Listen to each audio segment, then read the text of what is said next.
Happy Saturday. Welcome to the Paradigm Shift episode 198. 198 weeks in a row. And we have an epic guest on today. We're going to bring her on in less than five. Happy New Year, everybody. First Paradigm Shift of 2025. 2025 has a nice ring to it, doesn't it? It just feels epic, in my opinion. Uncle Dave, I'm going to bring you on right now. Guys, let us know how you're feeling in the chats. What are you so pumped about right now? What has you jazzed? What are some of your goals? And how pumped are you for Sharon, who we're going to bring on in 2 minutes? Sharon, I see you. Bring you on.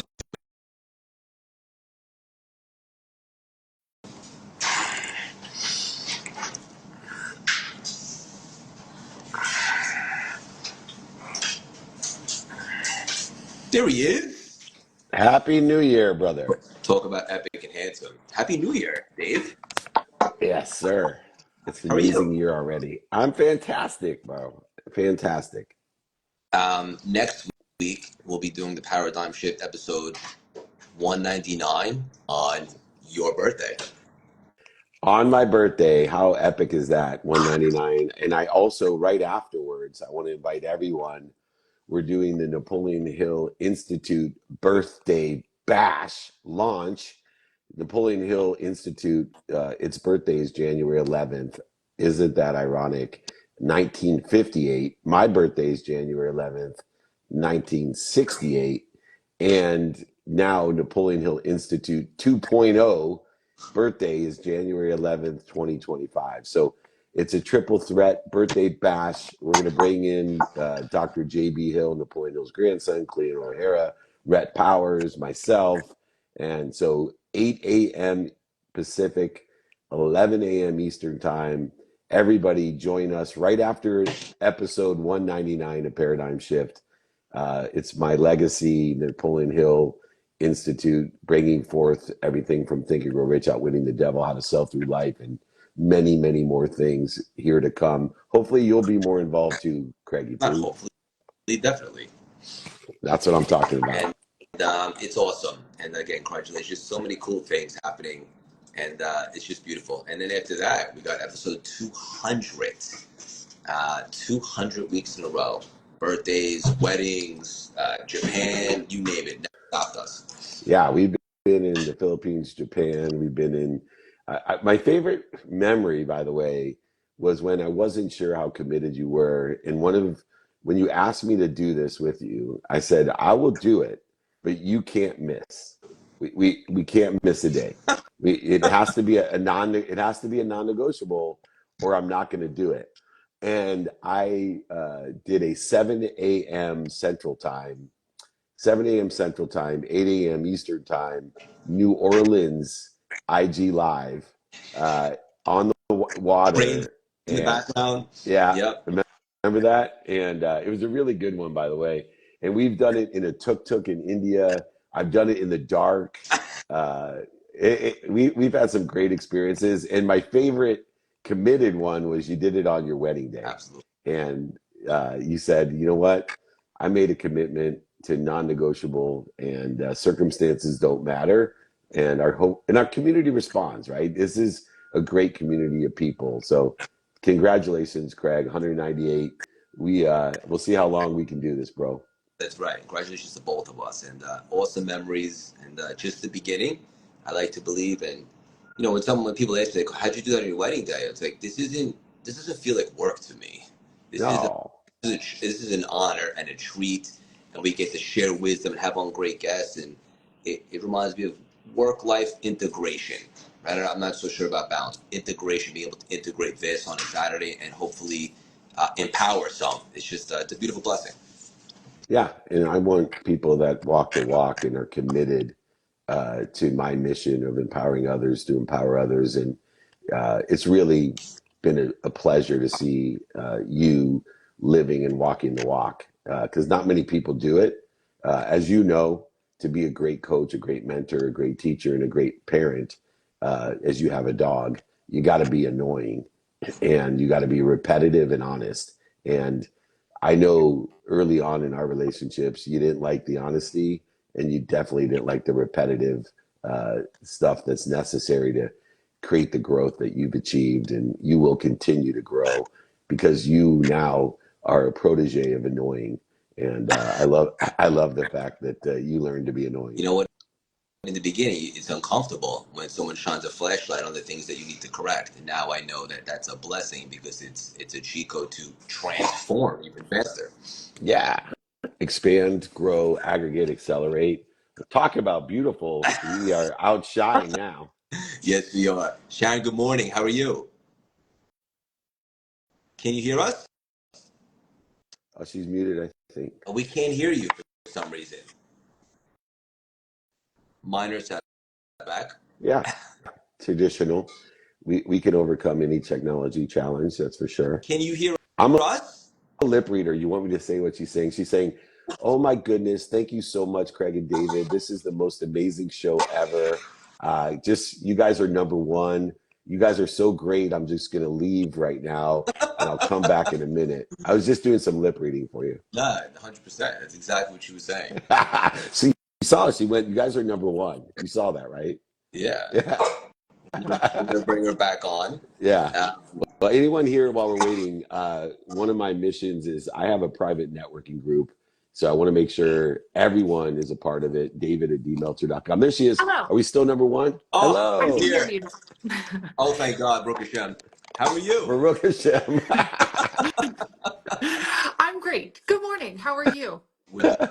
I know that you come on very powerful with a lot of energy, and it seems like the internet couldn't contain It that was for a moment. like a jolt that it needed to recover, like the arc from. That's Yes. right. Where are you dialing in from? Where are you today? I'm in Minnesota, where it is 10 below zero this morning. It's so cold, you guys. It's so cold here. To be It's honest with you, cold. I have nothing to complain about. I went for a morning run here in Manhattan, and that felt cold at 20, but 10 Mhm. below. My goodness. So freezing. I can do the Yeah. rest of this in my Minnesota accent if you need me to. I You love just it. let me know. I played golf yesterday in 75-degree weather in California. So Mm. anyone Mm. complaining about the taxes here, just remember it's a weather tax. Yeah. True enough. True enough. It's the cold that keeps people away from such a beautiful location where I am.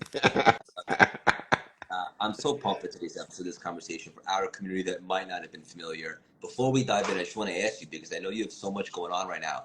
What are you personally most excited about right now, Sharon?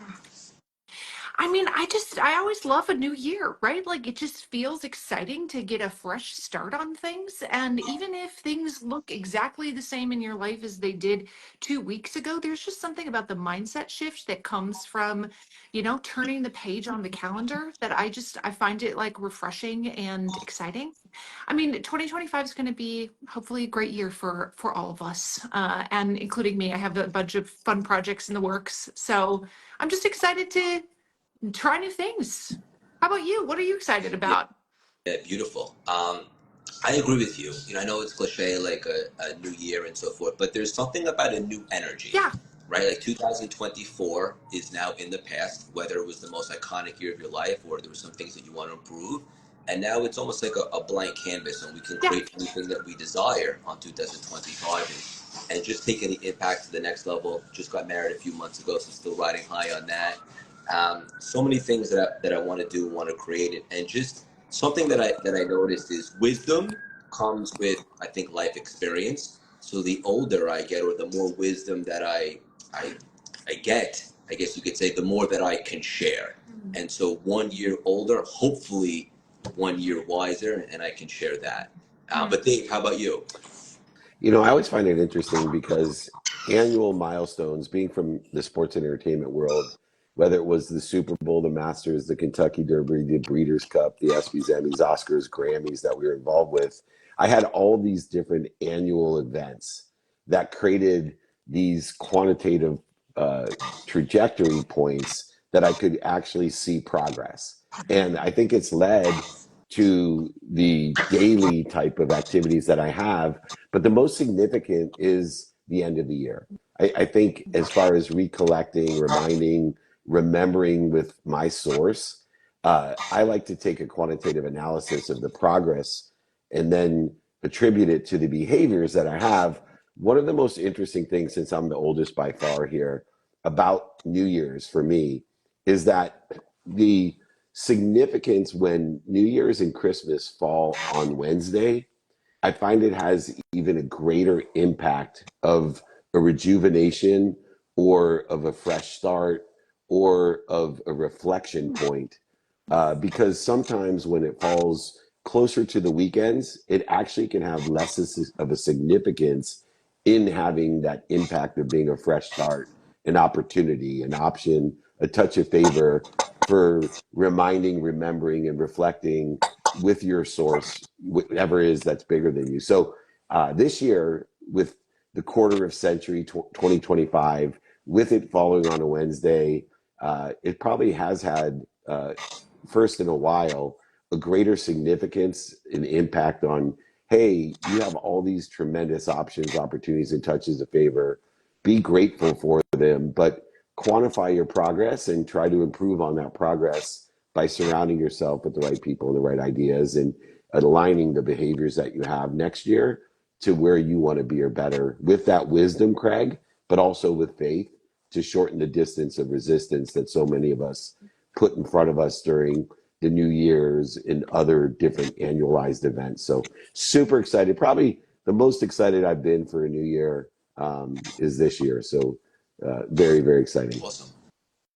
Yeah, beautiful. So many places we could take this. Sharon, I was checking out a lot of your content, which I highly suggest everybody do immediately following this conversation. And a couple of nuggets that you dropped I thought would be cool to unpack today. One thing that I saw that you say is the fastest way to being right is to stop being wrong faster. And I just think it's so profound. I'd love for you to unpack that one. I can't take credit for the sentiment. It comes from my friend Adam Grant, but I think it's true. It's applicable to all of us. All of us love being right. That feels good in the human mind, right? It's why we argue with people, because we really enjoy being correct. It just like pings all the little neurons in our brains of like, I like to be right. And it feels bad to be wrong. And some people they have varying levels of tolerance for being wrong, right? Some people you can see, like it makes them mad immediately. They have an explosive temper. If you try to accuse them or tell them that they're wrong about something. But I really love this idea of like reframing the conversation, that if you enjoy being right, the fastest way to start being right is to stop being wrong faster. But that requires a level of like intellectual humility. It requires the humility to say, you know what, I have been presented with new and better information. And I am actually going to think again, to borrow Adam Grant's phrase. I'm going to think again about how I was viewing XYZ situation. That's a big person who can do that. And often in sort of the public square, those people are criticized. They're flip-floppers. They're not consistent. They have, oh, you just change your mind any old time. We often criticize those people, right? When in reality, we should be applauding people who have the intellectual humility to say, I have learned. And as a consequence of my learning, I have gained in wisdom, and I'm changing my mind, and here's why. It doesn't mean changing your mind does not mean flip-flopping. You need to be able to support why you've changed your mind about something. You need to be able to say, I've rethought this based on this information. But I think it's a reframe that's absolutely worth considering. That if we want to be right, we have to stop being wrong faster. Dave, this couldn't be more up your alley. Yeah, well, my favorite quote last year was, "You're either humble or you're about to be." And yeah. I've studied the reaction to fear. I stopped trying to figure out what I'm afraid of. I find it much easier with the instant and obvious behaviors of reacting to fear. One of those is the need to be right, the need to be offended. That is a sister of the need to be right, Yes. and the amount of energy that we waste in that. And so I love the aspect. I had a saying that nobody understood when I started to build my brand. I always said, I love hanging out with hypocrites. And people are like, what are you talking about? I said, I love hanging out with hypocrites because they have the most open mind, right? They say one thing and then they change their mind the next day. And then you call them a hypocrite. I call them open-minded. And I like hanging out with hypocrites, people that realize that they don't know what they don't know. One quick nuance, Craig, to add to it is when I started to understand that there's only two types of people with human nature. There's people that don't know what they don't know, and there's people that don't know what they don't know.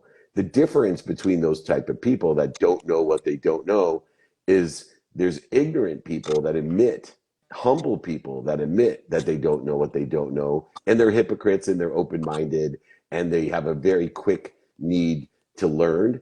And then there's the arrogant uh, people that don't know what they don't know, and they operate in fear. And I will add, Craig, I've told you this before, the most arrogant, ignorant people that we have to be afraid of are the people who love us the most, because our parents, our relatives, and our closest friends, they're going to give us advice as if they know, but it's really based off of fear because they don't want you to get hurt. They don't want you to, they want stable. So they're going to tell you, be a doctor, a lawyer, or a failure. They're going to give you advice based on fear. And that's the scariest one. The idiots on Instagram that, attack you, Craig, right? Those are ignorant, arrogant people that you don't have to worry about because they're obvious.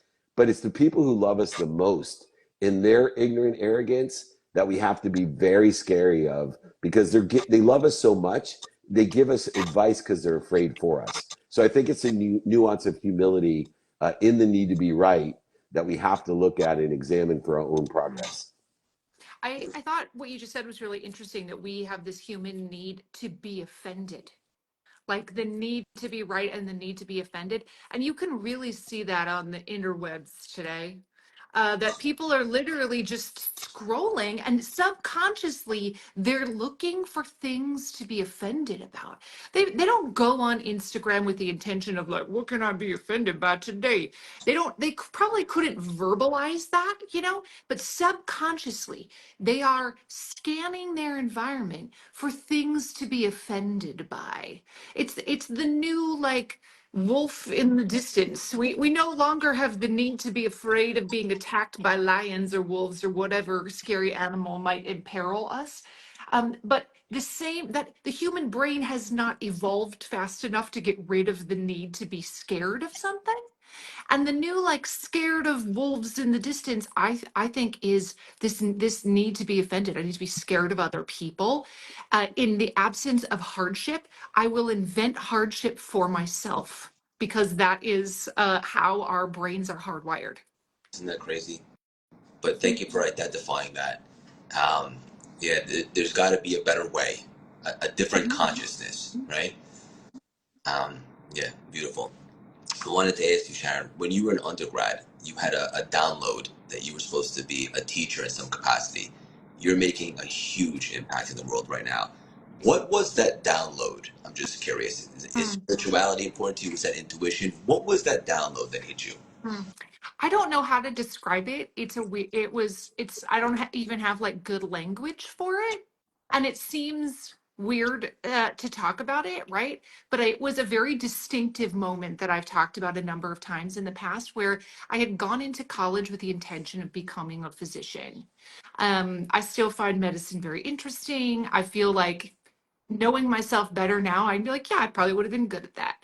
Um, but I was sitting in an undergraduate class when the best way I can describe it, and again, I don't know how to use the right language for it, but the best way I can describe it was like this sort of knowing descended upon me. Some people might say it was like a message from above. I don't know what it was, but the message was that I was meant to be a teacher. And in that moment, I did not have a like, what? You've spent all you're like cutting people up in cadaver labs. What are you talking about? You know what I mean? Like, I didn't have these kind of that kind of like resistance to it. It was like, absolutely, that's correct. And I immediately changed my major, immediately just proceeded full tilt at becoming a teacher, which is what I did. And I taught in classrooms for a very long time. And now I'm still teaching, just in a different format. But it was a very singular experience. I can still see the room that I was sitting in. I can still see the people I was surrounded by, of like, this is not what you're supposed to be doing. And I know now that even though I probably would have been a good physician, that my part of my work on, my purpose on earth, or however you want to say it, is that I was meant to be a teacher. Yeah, promoted and propelled, right, Dave? Of course, and I love the idea. First of all, I want to tell you that you definitely have a career in. I love the different voices that you speak in. Hey, I can do all kinds of It's accents and so all kinds of good. expressions. What's that about? What's that about? Hey, it's entertaining. It's entertaining 16-year-old voice, which both of you still are deep down inside, right?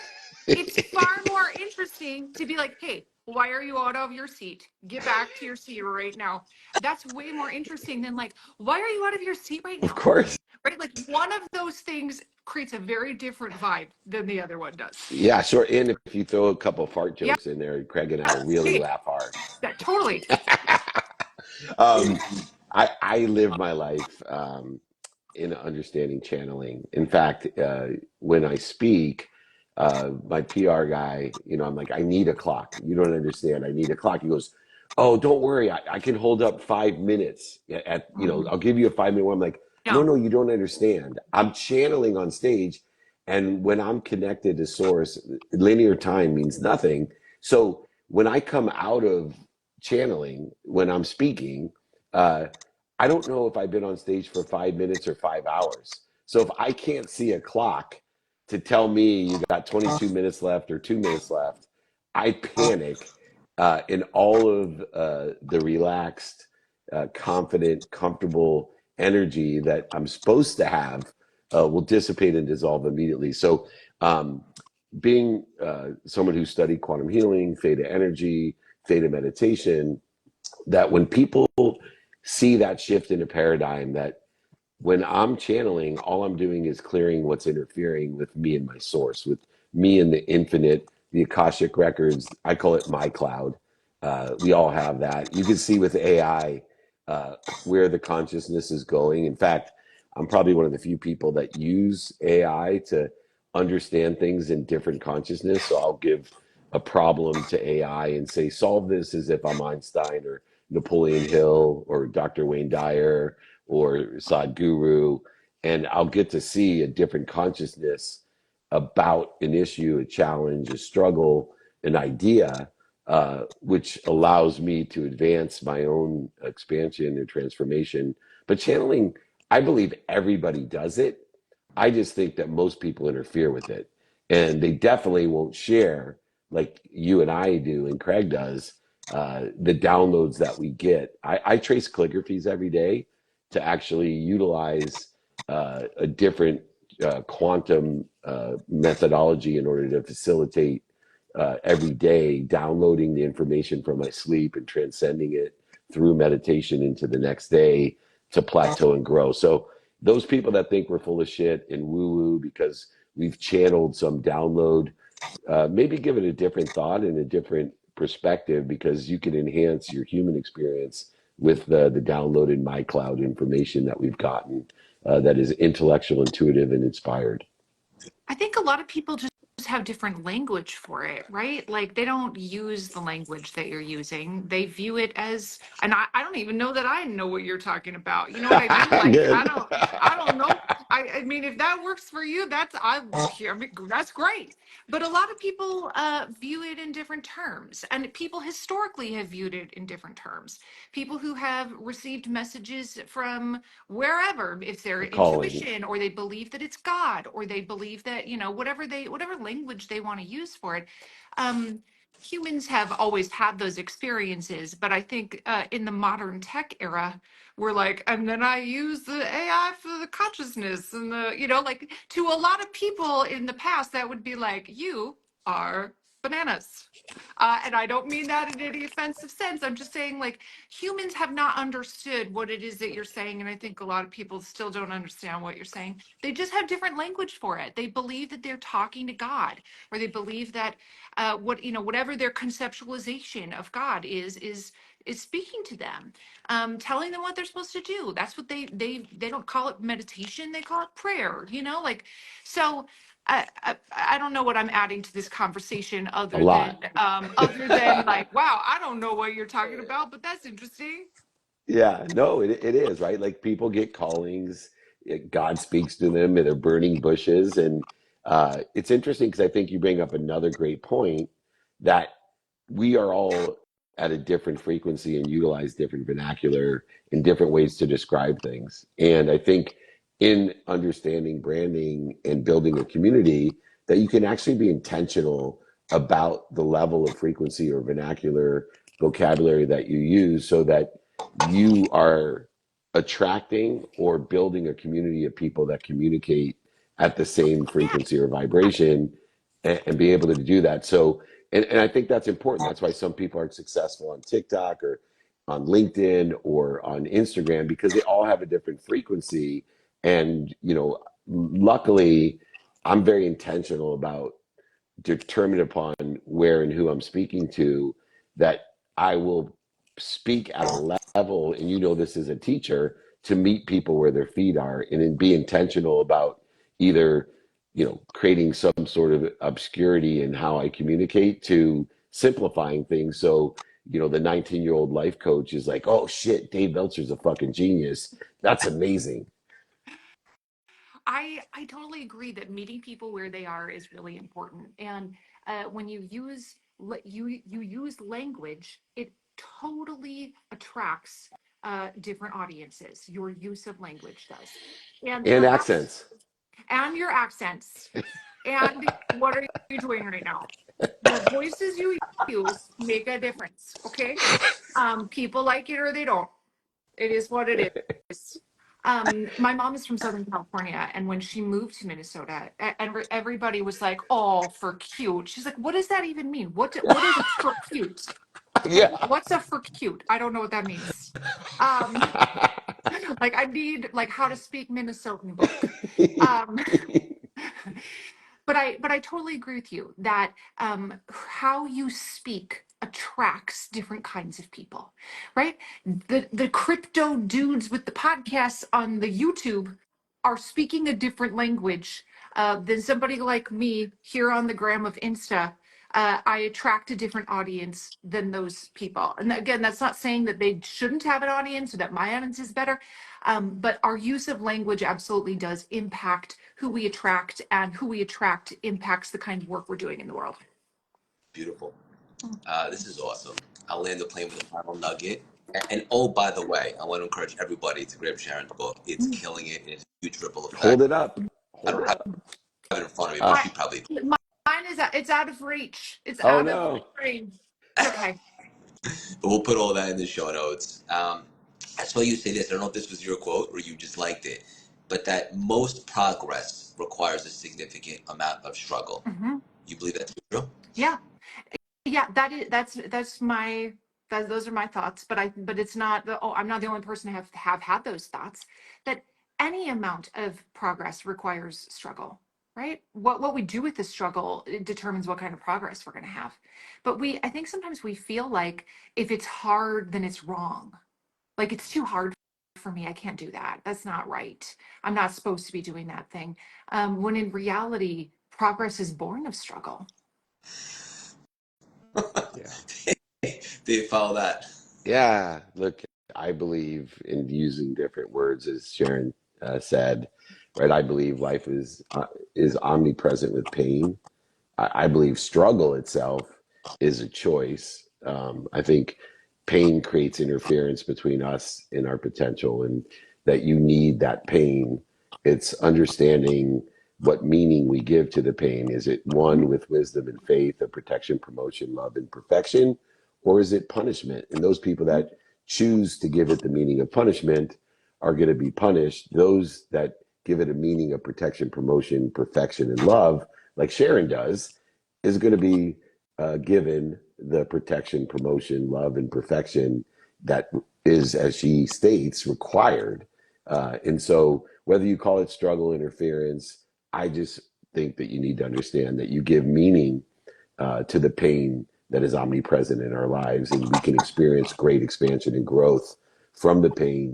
And the more we give it the meaning aligned with where we want to be or better, the better off we're going to be. And man, what a great way to finish and start a new year with Sharon. I got to delve deeper and can't wait to read your book. So, Sharon, what's the name of your book and where can people get it? It's called The Small and the Mighty, 12 Unsung Americans Who Changed Sounds like Craig. So small. You guys wish you were as tall as me. I promise you're probably not. Okay, We're I'm probably not. taller than both of you. You How might That's be tall are not you? able to hard. lift more That's than not me, hard. Sharon, how but I'm tall are you? probably taller than you. You're For sure. jealous. How Be How tall are tall are jealous. you? you? I am 6 feet tall.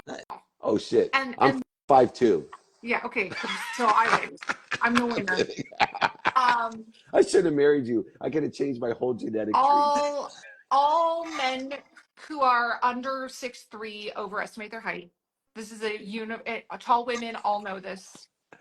Universally true. If you say you're 6 feet tall, you're not. You're just for sure not. Okay. No shade. Just is what it is. I don't know what's going on up here, but it is. Anyway, the book has hit #1 in the New York Times. It's been on the bestseller list for 9 weeks. So fireworks for me. Yeah. Thank you. I love it. I'm excited about it. It's been a real joy bringing this book baby into the world. I just want to tell people out there, because I've written 8 books and have been involved in the difficult business of dealing with publishers. Um, there is still a difference, ladies and gentlemen, when someone's a New York Times bestseller.